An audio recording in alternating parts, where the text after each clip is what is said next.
This podcast features first-hand accounts directly from the storytellers themselves. I, Mila, will be your guide, faithfully sharing their authentic narratives with you.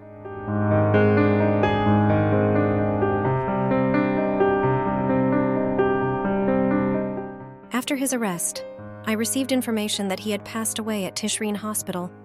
However, 3 years later, his cousin, who was released from prison, conveyed surprising news. Your husband is alive and sends you his greetings.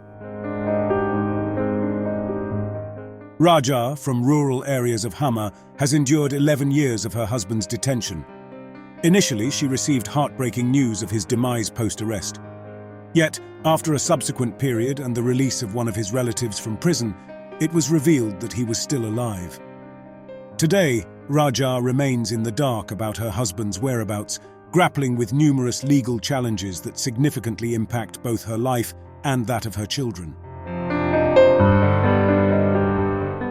My name is Rajaa Nasser Al-Naif, from rural areas of Hama, and I currently reside in the Atama camps.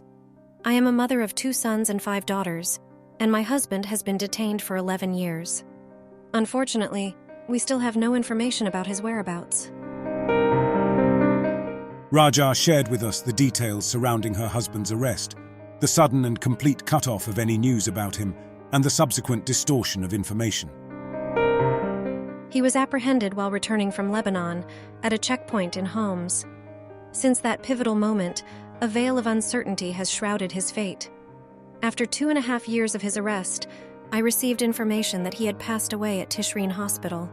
However, 3 years later, his cousin, who was released from prison, conveyed surprising news. Your husband is alive and sends you his greetings.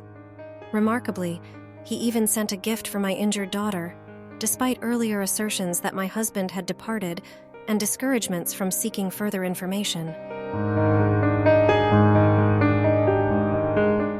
Rajaa also shared how hard it is for her to prove her husband's situation and explained how it is making everything in her life more challenging.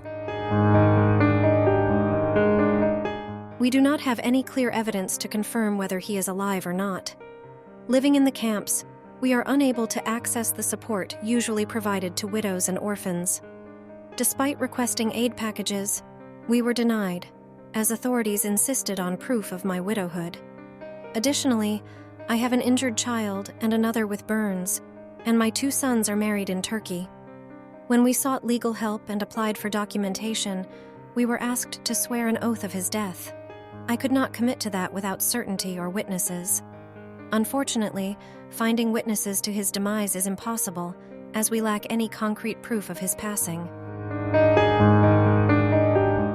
If Rajaa could find a way to confirm her husband's situation, it could make a significant difference in her life, bringing about positive changes for both her and her children.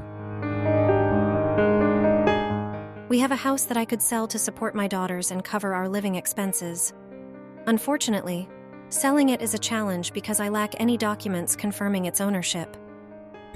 The crucial aspect is his reunion with our children. Since their father left, genuine joy has been out of reach. The harsh reality makes it feel as if our world crumbled around us. When my husband was lost, my children were still young, and our house was engulfed in flames. During that challenging time, I received minimal support, even though my daughter was injured in an airstrike, and I had to care for young children alone. Nevertheless, hope endures within me that my husband will find his way back after the long period of his detention. The manner of his release is secondary.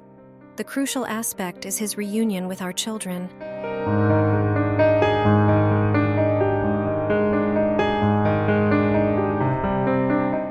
Rajaa's story reflects the challenges shared by many women grappling with the legal intricacies resulting from the forced disappearance of a family member. The absence of official documents explaining the disappeared man's situation, coupled with discriminatory gender laws in Syria, heightens the difficulties faced by women.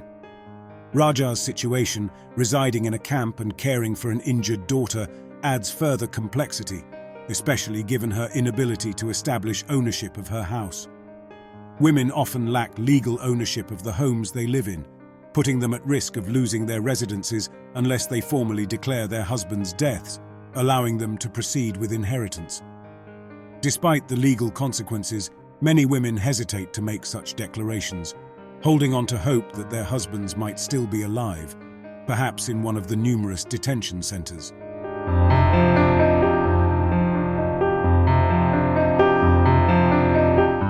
That was Rajaa's story, presented in the This Is My Story podcast by the Caesar Families Association.